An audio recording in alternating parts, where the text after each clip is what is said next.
This is the Aftermarket Radio Network.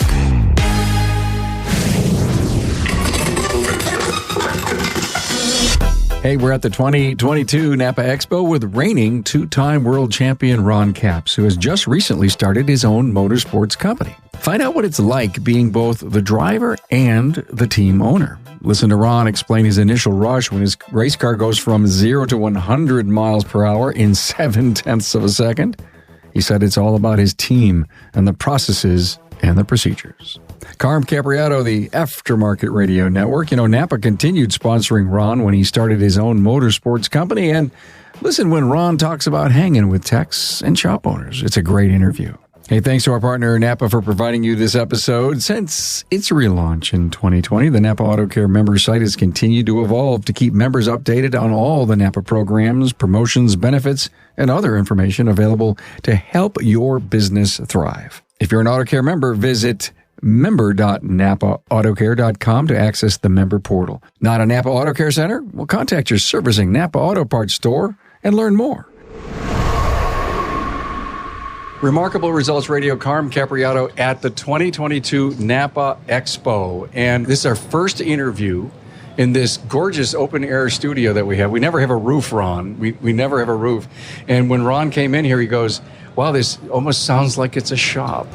It is the largest, most expensive shop, if you think about it. You haven't seen my shop yet. No, I'm just kidding. Well, it better be nice if it's nicer than this place right now. Yeah, there is more cool things in this place if you're an auto enthusiast or a do-it-yourself, or my gosh. Everything you could ever want is in this building right now. I think I'm going to have to introduce the voices that are speaking. Everyone knows who I am. At least his. You don't need to know mine. I won't do you, man. Ron Capps is with us. Wow. NHRA Funny Car driver, the Napa car. The Napa car. Jeez. Love that, yeah. Team owner. And a team owner. We want to talk about that, too. You just finished Colorado, what, yesterday? Yeah, last night. Flew in here. It actually worked out good being here with you guys in Napa Expo because we have a 3-race, what they call the Western Swing, and it's Denver, Sonoma, Seattle. And so 2020, obviously, we were going to have Napa Expo, and we were ready to come here and do that. And it was a different month and all, but it got put off, and here we are. So we'll take it whenever we can get it, whether it's July, and it's we landed last night. It was 108 here yesterday. I don't know about you guys, but that's pretty warm. Yeah, I know. It's a dry heat. It was only 30% humidity. Yikes. Sonoma. They make wine there. Yes, they do. Oh, look at that. Look at that. Yeah. Like a guy. I mean, we could drink some good cab together, couldn't we? Yeah. Hey, Matt Fonslow's also with us from Riverside Automotive out in Red Wing, Minnesota, and the Matt Fonslow Diagnosing the Aftermarket podcast. Nice to see you, Matt. Thanks for having me. Oh, no problem. And Paul Mecca's with us. It's Ron's manager. Hey, Paul. How are you? I'm great. Thanks for putting this together for me. Anything for a Buffalonian. For Buffalo, yeah, that's what I wanted to say. He's from my hometown. Good to see you. You left a long time ago, but we talked about some of our favorite haunts back in the day. Chicken wings. Yeah, we sure did talk about that. Ron, what does it take in 2021 to start your own motorsports company? I mean, that's what we want to talk about. It sort of happened during the pandemic. All of our lives were changed during the pandemic for one reason or another, right? I've been driving professionally since 1997, and I was driving for Don the Snake Prudhomme, one of my heroes growing up. Snake and the Mongoose. I played with her Hot Wheels.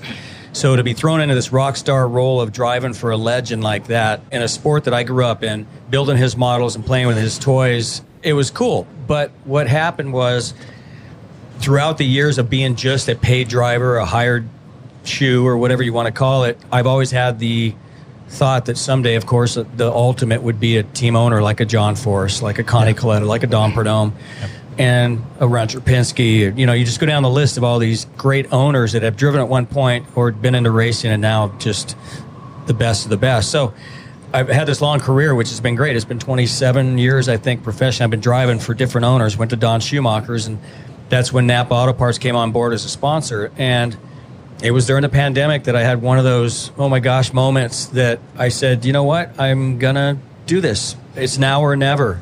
And so when racing got going again after the pandemic, we slowly got going with NHRA.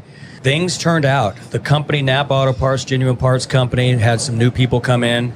They were transitioning, moving a lot of things the way they looked at motorsports and athletics and things that they were doing. And there was just a fresh new vibe at the top there at Headquarters in Atlanta. And at the same time, I was going to make that move. I didn't know what I was going to do, but things came together. I was hoping Napa would come on board in this venture and this lifelong dream.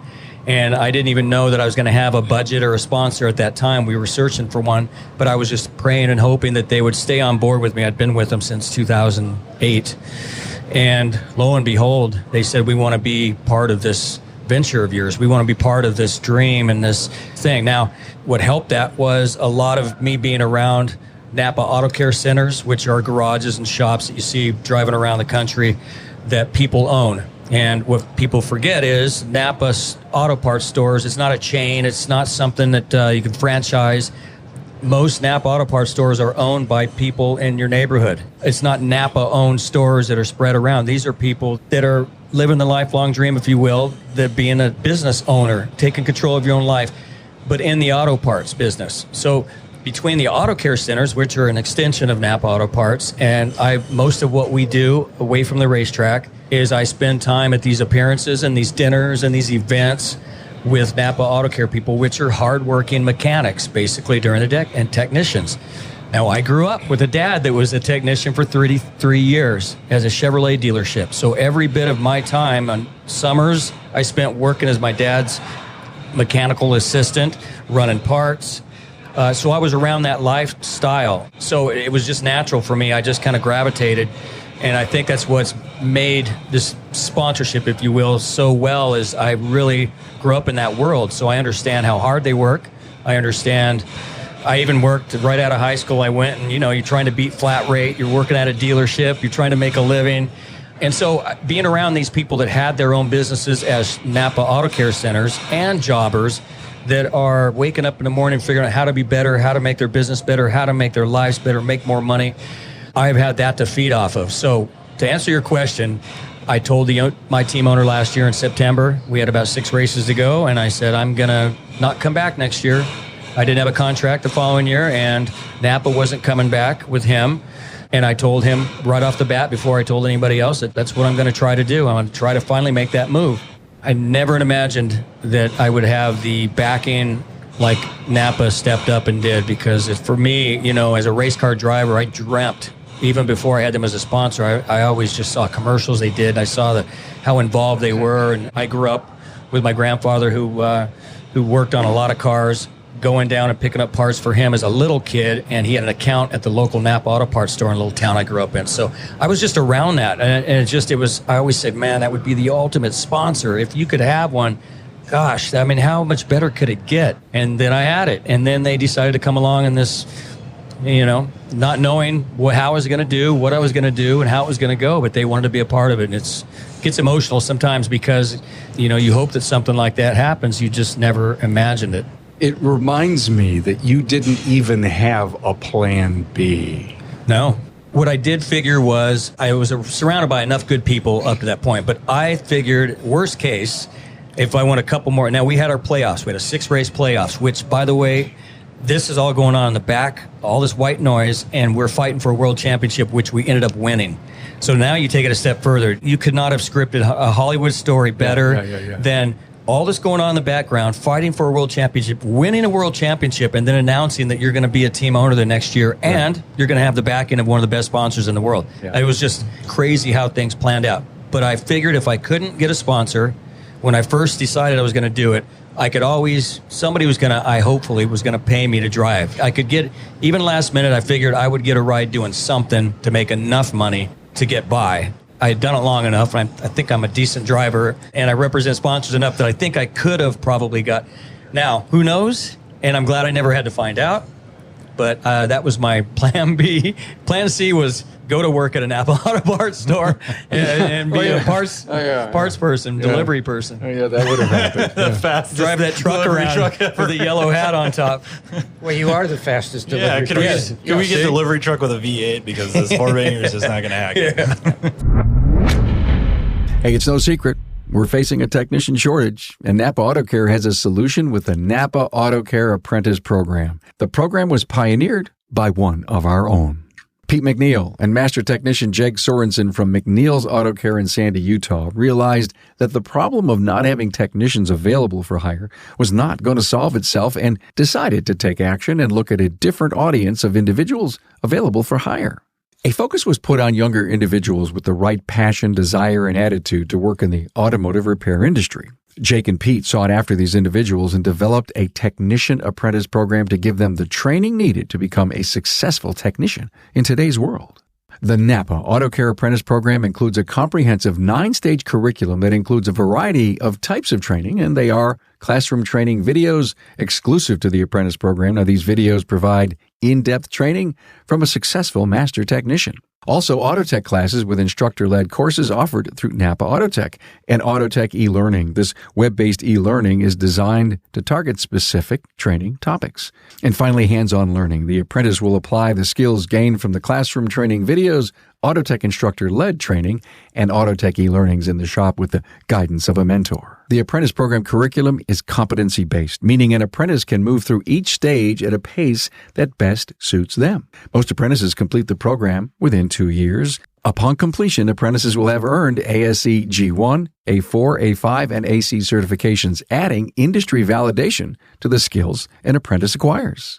Look, having an apprentice in your shop will ultimately benefit your bottom line as they advance through the program. And in most cases, as the apprentice develops their skill set producing billable hours, you'll begin to see a growth in your gross profit by stage 5. One of the largest barriers to entry for individuals looking to enter the automotive repair industry is the cost of tools. Now, keep your apprentice motivated with an apprentice toolkit. Now, Napa Auto Care has worked with our supplying partners to offer an exclusive comprehensive tool set, including a 4-drawer tool cart for all registered apprentices. Hey, to learn more, members can visit member.napaautocare.com.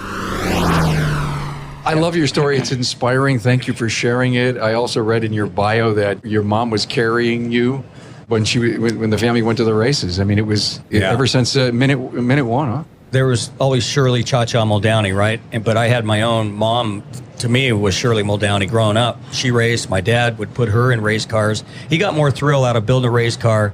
He was the guy that everybody came to in town. We had a drag strip there. When he sold his race car, he was the guy that my garage was always full of people bringing their race cars over because he was that guy, right? He knew how to help people with injection or superchargers or motors, whatever it might be. So it was cool to have that atmosphere around.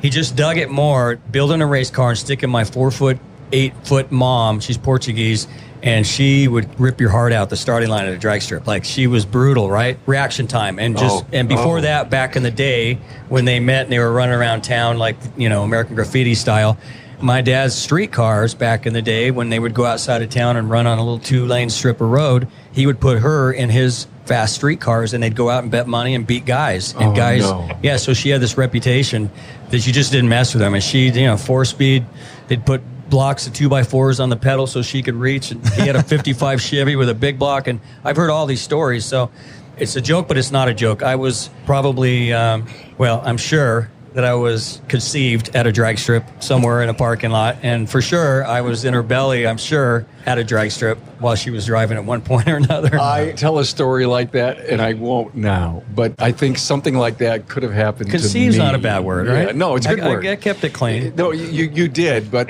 Tracy got nervous over there at the board, I could see. I'll keep it G-rated. Super excited and happy that they said, let's do this. Yeah, again, from afar, watching Michael Waltrip commercial, Dale Jr. and Sammy Hagar, just all the fun they used to have making fun of themselves, all the fun commercials. I used to I was so much envy in me of how great a sponsor they were. But you go back to, they've been around forever. Tell us your Napa know-how story. That was at the Denver airport. I was changing planes, and I was on one of those moving walkways. And I had a Napa shirt on, of course, and we're going opposite directions. And I'll never forget it. It's just this old. She saw the Napa, from afar. It's very visible, logo, of course. She saw it, and as she went by, she started doing the Napa know-how thing to me, and shaking her head. And we just kept going opposite ways. I thought that was the most bizarre moment. So she obviously saw the commercials, which was cool.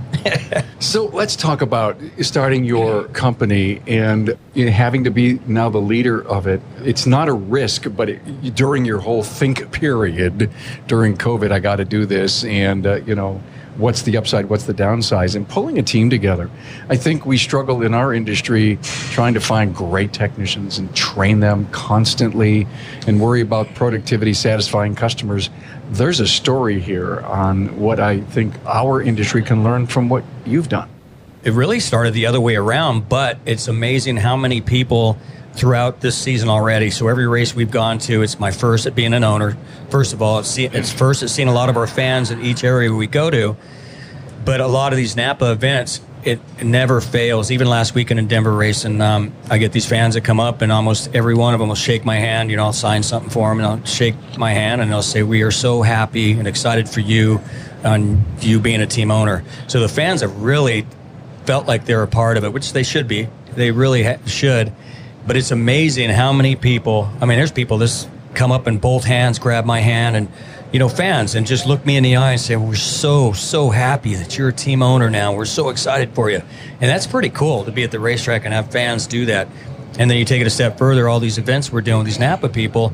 Walking in here, I probably got stopped 10 times on the way in by different Napa people. Some I didn't even know who they were. They yell my name and, "We're excited for you, happy for you." And, as we're walking through here. So it's just been a lot of fun, but it really kind of started the other way around, where I've always been intrigued with being around the Napa people and hearing their stories. A lot of them, especially Napa Auto Cares and the shops. And again, I kind of grew up in that world, but I've always loved our events where we may have a dinner and have some beers and just hang out. And these people work their tails off all day, right? And it may be leading into a race, so they get to come out and hang out with Ron Capps, the race car driver. But me, they show up and they're still dirty. They smell like diesel, but we're having a beer and we're celebrating really them working hard. And that's what helps me with my sponsorship, right? And so I love hearing their stories. Some of them it's fifth generation family passed down. Some of these jobbers that are store owners, for people listening at home, a jobber is a store owner. Yeah. So they've always called, I'm not even sure that we call them jobbers. Not anymore. I need to learn Not that. anymore. But these store owners are the same thing. We checked in last night here to the hotel, and a kid and his wife, young, came up and said how happy he was that I am out on my own and being a team owner, and that he did the same thing with 2 Napa stores in their little town in Illinois somewhere. And he proceeded to tell me his story and how excited it was. So, we've had these moments, right? So for me, it's always been listening to their stories. How are they making it, right?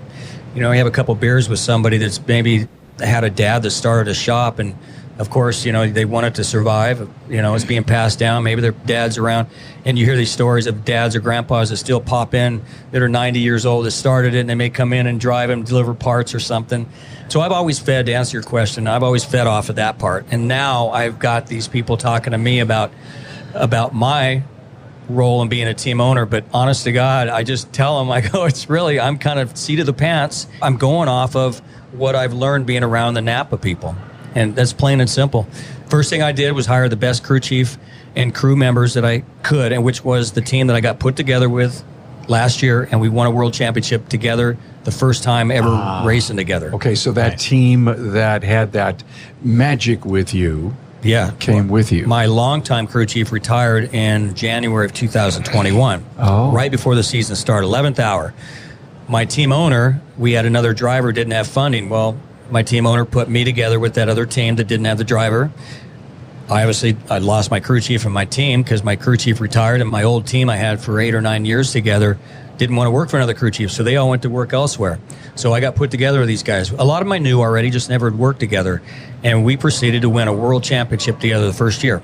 So back to when you asked me about going out on my own, that September when I told my team owner I wasn't coming back, this crew chief and this team that we won the world championship had a lot of money thrown at them to go elsewhere. They could have very well gone and probably made more money. Not that I'm not paying them well, but there's a lot of independently wealthy racers out there that will throw a carrot out there to a lot of good crew members and crew chiefs. And they all came, my whole team came with me on this venture. And this is a guy going out on his own the first time as a team owner. So that was pretty cool for me. They all said, we want to be part of what you're doing. I want to bring a parallel to the shops that are throwing all kinds of money at technicians because they're shorthanded.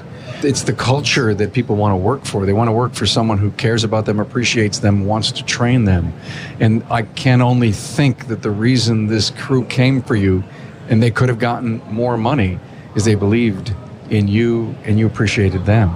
Yeah, I'd like to think so. I felt the same way about them, and I grew up a crew member, so I know what that part of life is about, traveling down the road. I always wanted to be a driver, but I lived that part of it. So, yeah, that was huge. But I understood driving for Don Perdome and being around these people. I paid a lot of attention over the years. You know, Don Perdome would always say, you can't win the Kentucky Derby riding a mule. And I always knew what he meant, and you've got to have a good team. You got to have a good car. I don't care if you're John Force. If you're not going to be John Force, if you've got a 10th place car, you're going to be 10th place John Force, right? You're not going to be umpteenth world champion John Force. So you've got to have that. And that was the very first thing. Well, actually, first thing was to hire Paul Mecca right here, who was him and I worked together with Napa Auto Parts for several years, 8 or 9 years together in the Napa system. And so he was the first hire as our team manager. We've been together and wanted to stay together, but the team was the first thing really we locked in. And since then, man, it's the best thing I could have done ever. I brought the team out to a lot of our events with these Napa get-togethers. And I find myself, a lot of these auto care people, and they're gravitating towards my crew. And I look over and they're over at another table a technician talking to my crew guys and enjoying themselves rather than talking to me, which is fine by me. It's pretty cool. And then you might have a shop owner over there talking to Guido, is my crew chief's name. He's got a nickname named Guido. And it's really cool because they're eye to eye. They are so many. It's just fun to watch because, like you said, the parallels to our race team and a shop are so alike. It's not even funny. You've got to have a good manager, right? You've got to have a team. If you're going to own the place, you not only have to have a good manager, but if you don't have a manager, you got to manage well. And a lot of times you've got to let a good technician do their work. That's what's key. Ron just said something so important, and he says, remember when he was a crew member. When we think about some of the struggles we have in our industry and our shop owners today that were a technician, they just love to fix cars, and now they have to run a business. Maybe that's one of the secrets that's missing with the struggling shops is remember when you used to work in those bays and the challenges and how hard that job really is. I think it's got to resonate. Well, and then, like he's saying, you didn't just get handed the keys to this and open the door and here's the team and let's go win. You let people do what they needed to do, or your manager let people do their jobs because they're really good at it. And I think that's really important. So that's cultural. You have a team culture. We would say a shop culture. Yeah. And you have clearly, the manager or yourself or whoever, you have operating procedures that they follow and maybe help develop so that they're more likely to follow them. And all of that contributes to world championships. Like, that stuff doesn't fall into place. Somebody doesn't do their job the way they could, the team doesn't win. It can't. Mm-mm. And so I think what you're saying is just, it really resonates with me, and I think it should resonate with a lot of shops and techs in general that, hey, there's got to be a team goal. We're not competing against other shops to win, right? It's not a zero-sum game, but we're trying to be successful. We're trying to feed our families. We're trying to grow our business, buy new equipment, maintain old equipment, market, fund a marketing campaign to bring in more customers, stuff like that. Well, that's winning. That's the goal. Everybody's got to buy into that team goal and how we're going to get there and help develop the way to get there. And I mean, just what you're saying over and over has been resonating with me. Ron, you've said before, you trust the guys. And for example, they build a brand new race car. You get in it and you go make a full pull. You don't worry about a thing. You trust what they've done. Yeah. That's a really good Let statement. them do their work. Yeah. I'm smart enough to know I'm not good at something. I need to have somebody good around, and let them do it. Hiring Paul, of course, and the team. And then through the off season, I was a mess for a couple months because I was trying to learn what I needed business wise. So now I'm telling my son, because he's starting college and he doesn't know what he wants to do as far as a major, which is great. I told him don't rush because that could get expensive, right? But I said business major. When we were growing up, it was the party major because it was one of the easiest, right? You just go in business and you learn, and the classes weren't completely killer. They just didn't wear you out. But now, I told him, go get a business degree, just a basic even, so that if you ever decide, no matter what you do in life, because had I taken one, oh my gosh, the off season would have been a little better for me, but I had a crash course in everything business. So a lot of the people that have started these shops and all that, Oh my gosh, I've heard the stories, and now I feel them, because they tell me that there's a couple in North Carolina when we race out there, and they've come out a few times. This couple, I forget what it was, they moved from somewhere up in Wisconsin or somewhere. They moved down on a whim, bought a Napa Auto Parts. No, it's an auto care center. Yeah. They actually stay in a camper in the back of this place. So we've seen them 3 times. We raced twice in North Carolina. We race a 4-wide race, and we go back in a playoff race. And we saw them again this last year. But the year before, they had one other tech, and they moved all that way, and they were living in a camper in the back of the shop. And from what I gathered, he was a pretty good technician, obviously. Yeah. And she was pretty good at helping or whatever she did. They made a good team, you could tell. And we were at like a Top Golf event the first time, and maybe a dinner another time. And we just saw them at a Top Golf thing we did a couple months ago. And they finally moved into a house. They were finally up and running well enough, but they were just, the stories they were telling, I was like, I feel you. I know. Now I know what you're talking about. I just went through it. Could just see the relief that they had finally a place that they could leave the shop at night, drive to a house, and actually be away from it, that it was running. But they struggled, for a couple years, and I would see that every few months when we would see them. So it was cool. Those stories are great with me. Love your energy. Love your excitement. Take us behind the scenes. What do you guys do the night before? Have a big ribeye dinner, get together, have a meeting? Well, it depends.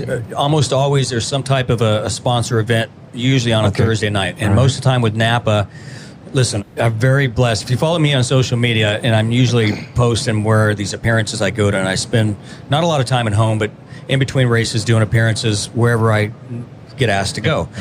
But most always we have something on a Thursday night, because we start qualifying on Friday. So usually a Napa distribution center in that particular area will put together an event. And either somebody has to qualify for it, or they get invited to it if they're a very good customer. They buy a certain amount of parts. And it could be an indoor go-karting thing we did in Denver, where they had 60 people come after work, and most of them were technicians. They got to come race with me at an indoor go-karting place, and then some beers afterwards, and just hang out. And at the racetrack, we don't get to get that one-on-one time. A lot of Top Golf events, they'll come in and rent out a bunch of bays. If you've been to one of those, they're a blast. Oh, yeah. Dinner's nice, a good steak dinner that, they get off on a Thursday night. But is your crew with you? Now they get invited, more so this year. Before, we might have a crew chief invited to come to an event. It just depended on how many yeses they got in their invites and how much room they have. But I'm finding more and more this year it's unique, and I'm not even sure how it happened. But all of a sudden, our crew guys have been invited almost every week, which has been, and I think maybe because we have this new ownership thing, and I don't know, it's been fun though. And my guys are so appreciated of being able to join us for these events, because my old crew never got to go to a lot of them. They're very rare, but almost everywhere this year, which now I'm telling you this, it's kind of unique, because it's been almost every race. So there's something there. But it's nice to have them join. And again, just every time they came out the other night, and there they were, technicians off talking shop with my guys, because they're blown away. They're telling them the size of the bore of our pistons, and they're blown away by the stroke and the size of the length of our rods, or the number of fuel injectors. Yeah, or telling them, what we do between runs, to actually talk to a guy that actually, they could talk to me, right? And I'm going to tell them, here's what we do. We do this, and fuel is $40 a gallon, and I give them the whole spiel, right?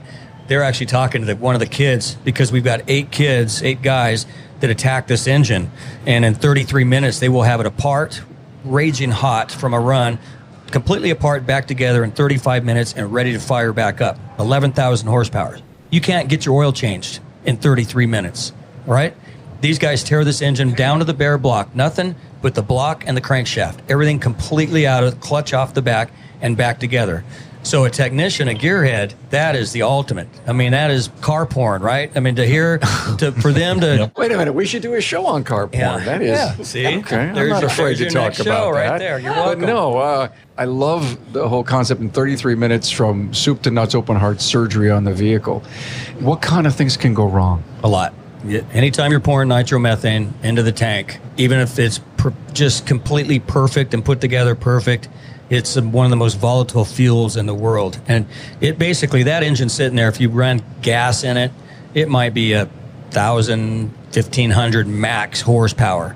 But when you pour nitromethane in it, we're talking 12,000 horsepower. It's just shy of 12,000 horsepower that they're making now. And this is an internal combustion engine that's basically an 8-cylinder supercharged engine. It's over 11,000 horsepower. It's crazy. 1,600 horsepower per cylinder.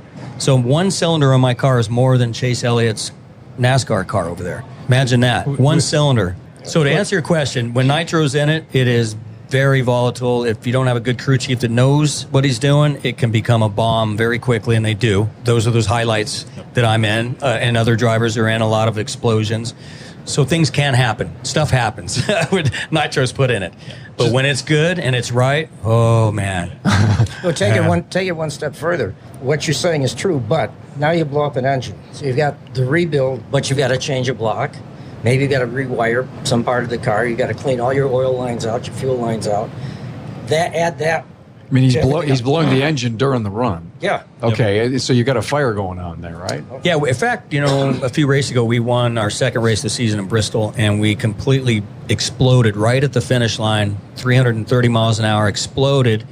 It dropped a cylinder and got an intake valve, and when it does that with a nitro engine, it's big time, and it's a bomb. And luckily we had some teammates that came over and helped our crew, but got us back to the starting line because we're on live TV. We went on to win the race, had a backup body that we brought out, the Toyota Supra body, and put that on there. We made it within minutes back up to race who is now the number one in the points car and beat him the next run, and then went on to win the whole race. And it had a fire and burned a bunch of lines, like he said. Yeah. And so it wasn't just rebuilding the car, it was quite a bit more. But I think they gave us 50 minutes to be back up there because it was live TV. So those cool moments that you look back and you go, man, that was the coolest thing ever. Yeah. Can we talk about speed? That means going fast. Yeah. Back when you started, because you just mentioned 330 miles an hour. I don't know what the land speed record is on the salt flats. They broke the sound barrier. So okay, all right. Yeah. So okay, but 330 in the track. And when you first started, what was the speed those cars were going? When I started driving, there was a 300 mile an hour club in Top Fuel and Funny Car, and I came in right near the end of that. Kenny Bernstein had just gone 300, first to go 300, maybe 5 years, because I started in Top Fuel Dragster 1 year, my rookie year, and then I got in. Don Pernome hired me in a Funny Car. Been in a Funny Car since. But when I was in the Dragster, Kenny Bernstein had made the first 300 mile an hour run, and then there was a club started, and there was only 16 members going to be. So it went pretty quick. People started picking up on his speed, and that filled up pretty quick. Yeah. Funny Car had a 300 mile an hour club as well, which I got into my rookie year at one point, and they also had a 4-second club. But the speed was right around 95, 96-ish, that most cars were starting to go 300 plus in a quarter mile. Now, since then, we run to 1,000 foot. Since we had the death of a fellow Funny Car driver, they shortened the tracks up to give us more shutdown area. But at the quarter mile, Kenny Bernstein was the first to do that, and then it just all of a sudden it opened the floodgates. Yeah, I think that's the important part. Is the 300 is amazing, 330 is amazing. What makes it amazing is the distance that they achieve it. Yeah. And the amount of time. That's the acceleration. That's what we're talking about. I think for wheeled vehicles, it's Top Fuel and Funny Car are by far the hardest accelerating things on the planet. Oh. And then maybe... There's only one thing, more G-forces. Well, we go higher G-forces than Space Shuttle. The fighter pilot, 8 or 9 Gs. Oh, when they're pulling Gs. Yeah, during the run. Yeah, for sure on the planet, those two. Well, we're 0 to 100. Imagine this. So right now, our car will go 0 to 100 miles an hour in less than 1 second, which is the amazing part. But it's really about 0.7 of a second, and it happens in 60 feet from a standing stop. Yep. So imagine at 60 feet, if you and I are looking out, that's the back of this truck over here. Yeah. From a standing stop, we're going 100 miles an hour. So it's literally being shot out of a cannon. And that is what the amazing thing is when you drive them. I mean, it's just cool when you see the numbers, but when you're driving them, and the G-forces actually aren't at the very step. You'd imagine that would be the highest Gs. No. It's actually about 1.5 seconds in when the clutch starts applying.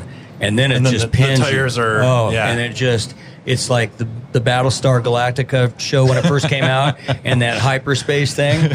It's exactly what it feels like. So you really have gone plaid. Yeah, oh yeah. We invented plaid. Yeah, because they break about the Tesla plaid will do... It's more kind of a rolling... 0 to 100, I think, or 0 to 60 in 2 seconds. Yeah. And they're doing 0 to 100 standing stop in 0.7, 0.8 seconds consistently.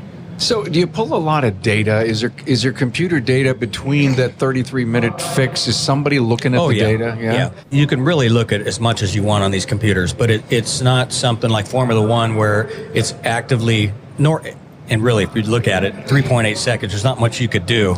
You know, we're not allowed to have traction control or anything like that, so they really couldn't do anything real time. But what happens is that we make a run, they come back, they upload it into a little box, they take it into the computer, and they download it in the computer, and they can look at cylinder temperatures, they look at a G meter, we have infrared ride heights that will tell them when the tires started to grow, fuel pump pressures, they'll have gallons per minute so they can see if a pump's going down. You could go on and on and on. It's got a G meter in it, so it'll tell exactly when the G started pulling and how much, and they can overlay different runs. So what they do is they'll look at that data, and then they make an educated guess, because let's say we're going to run 2 runs on a Saturday. 12 o'clock and 3 o'clock is our qualifying runs. Well, they've got to sort of guess and off the weather system and what they think the weather will be like, what the track temperature will be like in an hour from now, because by the time we start the car, go down the staging lanes and get ready, and I get suited up and get in it, it's been that long. So they have to kind of guess what the weather will be like and guess what that tune-up is and how much they think they can apply the power in the clutch.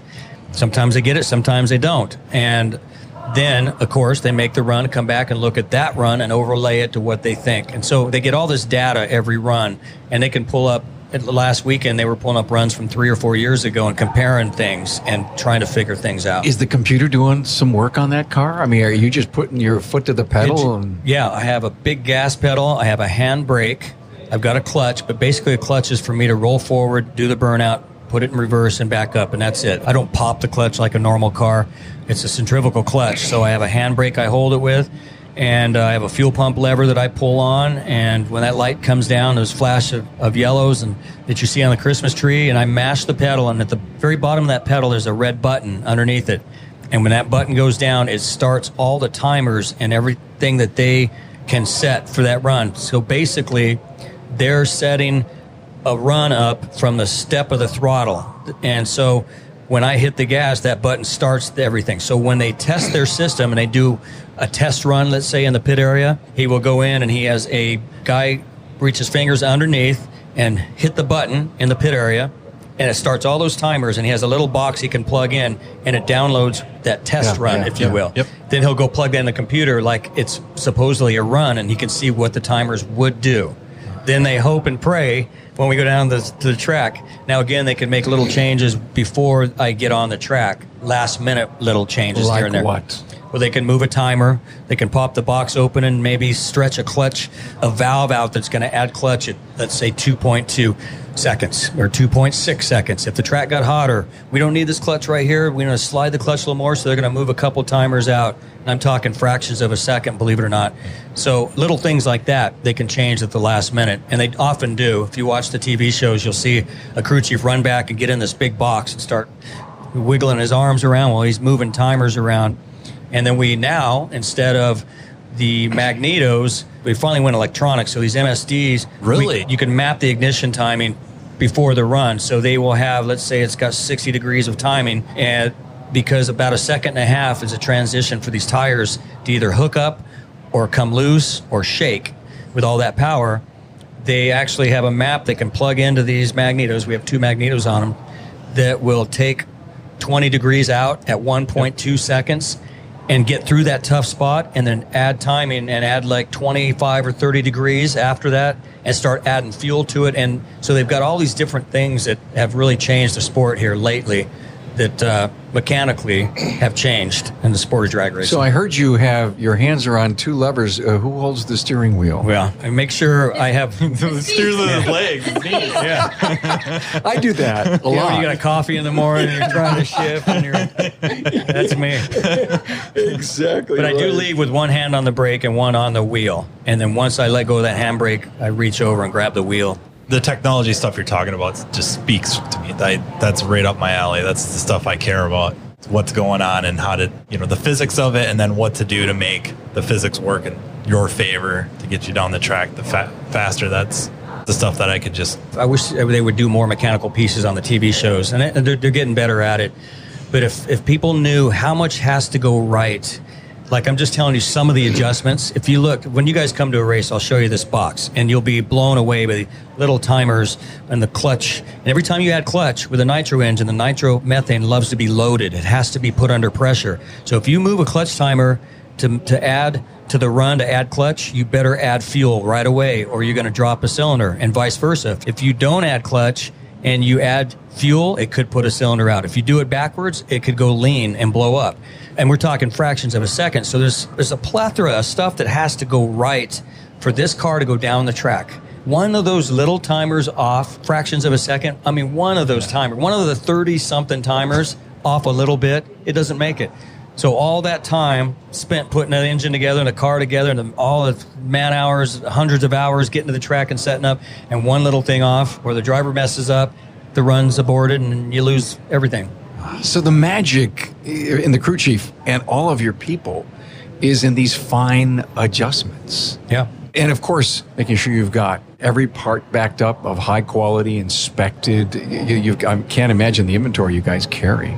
Yeah, we do some pit tours sometimes with some of our guests, and you'll pop open a cabinet and there's a short block sitting there ready to run. And you're talking $45,000 for a short block sitting there. And we might have 5 or 6 of them lined up under these cabinets, which is nuts. And a rear end is $25,000. Yeah. So let's think about the man starts his own motorsports company, and hear the numbers he's talking. It takes some coin to get started. He had a platinum card. Yeah.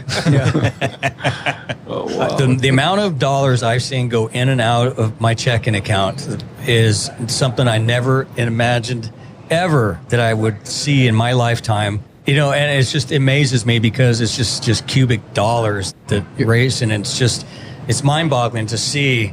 Somebody will say, "Oh, you blew up that body. How much did it cost to repair it?" Or what I'm learning, the funniest part is a washer or a nut, that I used to take for granted. I'd see it in the pit area when I was a paid driver, and I'd walk by and kick it under the trailer. That is like a $35 little washer or for some reason. And when I found out, I'm like, oh my God, I'm running around picking them up now. And I see them in other people's pit areas, and I'm picking them up. I'm like a homeless guy running around picking other people's stuff up. If they're magnetic, you could just get one of those roller magnets and just run up and down. Right? Hey, it's a good idea. Yeah. You're not signing the checks, are you? Yes. Well, my wife is, actually. But yeah. Yeah, she got very involved, too. That was another cool thing is she did our taxes before when I was just a driver, but it was just an LLC we had. And now she is, she works with Paul, and she's doing invoices. She's checking everything. She learned everything. In 1 month, she learned everything she could learn about insurance, liability insurance. I mean, we were on a crash course together, and that was another cool thing, which, again, we run into these shop owners that have wives that are very involved, and it's the same thing. My wife was taken on, and she loves it. She's having a blast with it. And she's got we've been trying to help each other out that way. And glad to hear. I like that he brought that up again. He said that earlier, crash course on how to run the team or be an owner. And I wish that would happen more often in our world, where I do think, like you're saying, they like fixing cars. They were good at fixing cars. They had people that brought their cars specifically to them. Okay, I'm going to get this building, open the door, throw a shingle up. Here we go. And if I just keep fixing cars, I'm going to make money and succeed. And they don't go get the crash course. And you've said it twice now, and I really like that. There's somebody listening out there, I guarantee right now, and I'm telling you listening, whoever this is listening, you can do it. I know that you look around and you're working for somebody and you're like, man, that person's got a boat and they're going out and spending time with their family. You can do it. If I can do it, you can go start your own shop. And if you're a good person and a good technician, you're going to have people coming to you to get their work. It's like having a good doctor wherever you live. It's so hard, especially if somebody moves. You want a good family doctor or somebody, right? I mean, somebody you can trust that you can call last minute and try to get in. It's so important. It's that same thing. We were just at UTI doing the technician school out there. And it's crazy if you think 5 years from now, the college degrees, I don't think are going to be a big deal. I think these technicians and these mechanics and the people that are going through these schools right now, they're going to be the kings. They're going to be the ones with the boats on the weekends. They're going to be, because they're going to be sought after to take care of all of our cars. They're out on the road. We do a lot of stuff on the podcast about getting out and speaking to middle school, high school, counselors, principals, superintendents, shadowing, and getting our youth involved in skilled trades. Now, it could be carpenter. Carpenter could be listening to this and says, listen, I should go out and talk to a school. We need carpenters. We need plumbers. But automotive, I kid Matt a lot about if you want to wear a white lab coat and carry a computer around, become an automotive technician. Mm-hmm. Yeah. I mean, you're talking computers and data and slicing time and all that stuff. You know, Matt's a geek. He loves that stuff. And you're right. We have to do more as an industry, and thank you for being such a great champion of this and maybe motivating 10 people that listen to this and says, you know, I've heard Carm talk so much about getting out and speaking to our young people. I bet you never miss a chance to do that. No, we love it. Yeah. That was me. Yeah, I was lost after high school, wasn't sure what I was going to do, and I went to a technical school for electronic engineering back then, and it changed my life. But yeah, for sure, we love doing that. Hey, look, I so appreciate you being here, but I have one final thought. Maybe you do too, Matt, and the word's adrenaline. How do you deal with it when you're going that fast? I don't know that you can deal with it. It's such a great thing. You're strapped in with 12 different straps holding neck and arms, and then you're shot out of a cannon, and then you pop out of the top of this car at the top end, and the camera's in your face, and then they want you to talk. So you try to keep everything together, and, you know, you've seen John Force interviews, and he just goes crazy, and that's because of that adrenaline. So it's a matter of trying to control the adrenaline after the run, but most of the times in a funny car, because, and I joke, but it's not really, I know where you live, it's probably the same thing. You're on one of those commuter flights coming into the small airport, right? And it's in weather, and it's swaying around and moving around, and somebody's getting sick in the row next to you, and it's crazy, and you're like, oh, man. And they land that thing, and you want to get out and kiss the ground. That's right. That is every run I make in a funny car. Like, literally. Very few times do I make it where it's just blast on down there, and you go, oh, that was fun. Most of the time, it's like, you know, you're fighting this thing all the way down, and then you hit the chutes, and it's negative 8 Gs, by the way, when you hit the parachutes. So you have the positive Gs shot out of a cannon, and then negative 8 or 9 Gs all in that amount of time. So the adrenaline is spiked out of your head, to answer your question. It's unbelievable. So, wow. Yeah. Well, you've often said you don't have time to enjoy the run. Yeah, you don't enjoy the run. The actual run, you don't. It's afterwards you go, man, that was cool. That was it. So, thank you, Napa, for getting you here in this beautiful studio they built for me. Paul Mecca, thank you for making sure that Mr. Capps showed up. That's great. Thank you. Matt, thank you so much for hanging out with us. Thanks for having me. Always good. Ron Capps, thank you. Continued success. And I know you got to go out and sign a whole bunch of stuff now, right? Yeah, I got the Do best you get teammates in the carpal world. tunnel from that? Is that like a big problem? Luckily, I got a short name. I got to thank my mom and dad. So it's not like I've got Richard Petty. You know, every autograph Richard Petty does, it's like a 20-second autograph. It's amazing to watch them. But mine's nice and short. I just whip it right out. Okay, it was good for you. Thanks for being here. You bet. Thank you. Thanks for being on board to listen and learn from the premier automotive aftermarket podcast. Until next time.